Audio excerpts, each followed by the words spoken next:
ಯಲ್ಲಲಿಂಗ್ Metri KSRP sir, Aland taluka Madan Hipparga ಗ್ರಾಮ. ಆತ sir ಅವ್ರು ಏನು ಮಾಡಿದ್ದಾರೆ ಅಂದರೆ, ಕಳೆದ ಮೇ ತಿಂಗಳಿನಲ್ಲಿ ಸರ್ ನನಗೆ ಇನ್ಸ್ಟಾಗ್ರಾಮಲ್ಲಿ ಪರಿಚಯ ಆಗಿ ನನ್ನ ಜೊತೆ ಅವರು ಫ್ರೆಂಡ್ಶಿಪ್ ಆಗಿ ಸ್ಟಾರ್ಟಿಂಗ್ ಮೊದಲು ಮಾತಾಡ್ತಿದ್ರು ಸರ್. ಆಮೇಲೆ ನಿಮ್ಮದೂರು ನಮ್ಮದೂರು ಯಾವುದಂತ ಎಲ್ಲ ಕೇಳ್ಕೊಂಡು ನನ್ನ ಜೊತೆ ಫೋನಲ್ಲಿ ನಂಬರ್ ಕೊಡಿ ಕಾಂಟ್ಯಾಕ್ಟ್ ಅಂದರೆ ನಾನು ಕೊಟ್ಟಿಲ್ಲ ಸರ್. ಅವರೇ ನಾನು ನಂಬರ್ ಕೊಡ್ತೀನಿ ಕಾಲ್ ಮಾಡಿ ಅಂತ ಹೇಳಿ ನನ್ನ ಜೊತೆ ಎಲ್ಲ ನಂಬರ್ ತೊಗೊಂಡ್ರು ಸರ್. ನಂಬರ್ ತೊಗೊಂಡು ಡೈಲಿ ಕಾಂಟ್ಯಾಕ್ಟ್ ಮಾತಾಡ್ಕೊತ ನೈಟ್ ವಿಡಿಯೋ ಕಾಲ್ ಮಾಡೋದಾಗಲಿ ಅಥವಾ ನನ್ನ ಜೊತೆ ಮಿಸ್ಬಿಹೇವ್ ಮಾತಾಡೋದಾಗಲಿ ಎಲ್ಲ ಮಾಡಿದ್ದಾರೆ ಸರ್. ಸತತವಾಗಿ ನನಗೆ 4 ತಿಂಗಳು ನನ್ನ ಜೊತೆಯಲ್ಲಿ ಮಾತಾಡಿದ್ದಾರೆ ಸರ್. ನನಗೆ 2 ತಿಂಗಳು ನನ್ನ ಮೊಬೈಲ್ ಕರೆನ್ಸಿ ಕೂಡ ಅವರೇ ಹಾಕ್ಸಿದ್ದಾರೆ.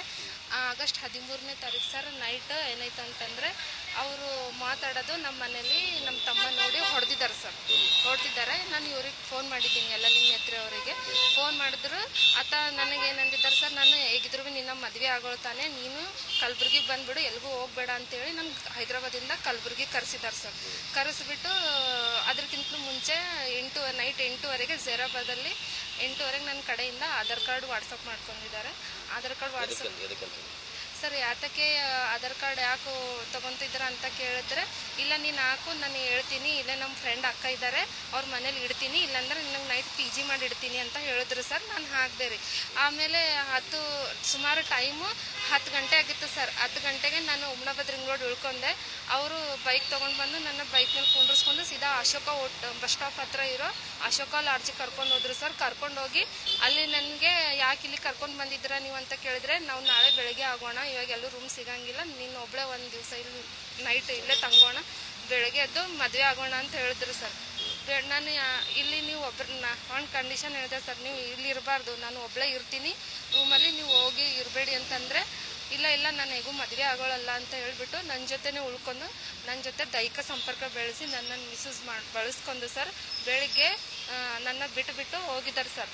ಬೆಳಿಗ್ಗೆ ಮಾರ್ನಿಂಗ್ ಅವ್ರ ಫ್ರೆಂಡನ್ನು ಕರೆಸ್ಬಿಟ್ಟು ಲಾರ್ಜ್ ಡೋರ್ ಬಡಿತಿದ್ರು. ನಾನು ಯಾರು ಅಂತ ಡೋರ್ ತೆಗ್ದಿದ್ರೆ ಅವರು 11 ಪರ್ಸನ್ ಅಂತ ನಾನು ಕಿರ್ಚ್ಕೊಂಡು ನಾನು ಡೋರ್ ಲಾಕ್ ಮಾಡ್ಕೊಂಡೆ ಸರ್. ಆಮೇಲೆ ಲಾಡ್ಜ್ನವರು ವಿಚಾರಿಸಿದಾಗ ಅವರೆಲ್ಲನೂ ಹೇಳಿದ್ರು ಸರ್, ನಮ್ಮ ಜೊತೆ ಈ ರೀತಿ ಅನ್ಯಾಯ ಆಗಿದೆ ಅಂತ ಹೇಳಿದ್ರು ಸರ್. ಅದಾದ ನಂತರ ನಾನು ಫೋನ್ ಮಾಡಿದೆ ಸರ್.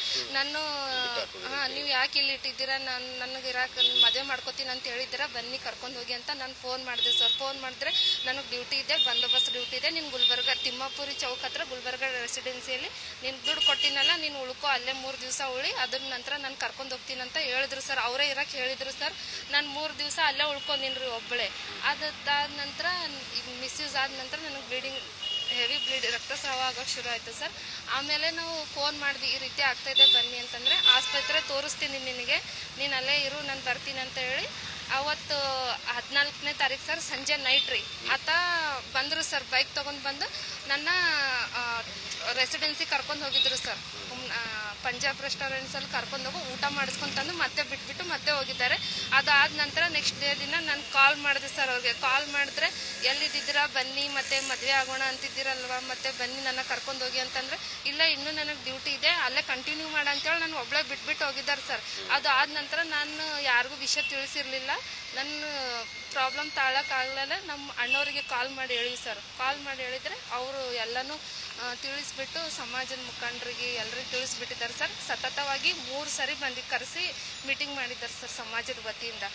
ಅವರೆಲ್ಲ ಬಂದು ಮೀಟಿಂಗ್ ಮಾಡಿದ ನಂತರನೂ ಸರ್, ಇಲ್ಲ ಸರ್ ತಪ್ಪಾಗಿದೆ ಸರ್, ದೈಹಿಕ ಸಂಪರ್ಕ ಬೆಳೆಸಿದ್ದೀನಿ, ಆಕೆಗೆ ಮದುವೆ ಆಗೋಕ್ಕಾಗಲ್ಲ, ನಾನು ಜೀವನಾಂಶ ಕೊಡ್ತಿದ್ದೀನಿ ಅಂತ ಹೇಳ್ತಿದ್ದಾರೆ ಸರ್. ನಾವು ಪೊಲೀಸ್ ಸ್ಟೇಷನ್ಗೂ 23 ತಾರೀಕು ಹೋಗಿ ಪೊಲೀಸ್ ಸ್ಟೇಷನ್ ಕಂಪ್ಲೇಂಟ್ ಕೊಟ್ಟಿವಿ ಸರ್. ಅವ್ರು ಆಗಸ್ಟ್ 23 ತಾರೀಕು ಒಂದು ತಿಂಗಳಾದ್ರೂ ಕಂಪ್ಲೇಂಟ್ ತಗೊಂತಲ್ಲ, ನಿಮ್ದು ಕಂಪ್ಲೇಂಟ್ ತಗೊಳ್ತಾ ಇಲ್ಲ ಅವರು.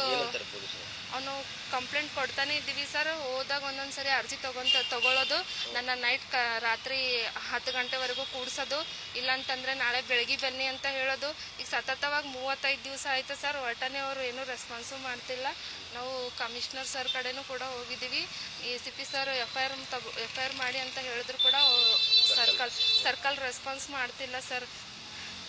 ನಾನು ದಯವಿಟ್ಟು ನ್ಯಾಯ ಕೊಡಿಸ್ರಿ ಸರ್, ನನಗೆ ಅನ್ಯಾಯ ಆಗಿದೆ ಸರ್.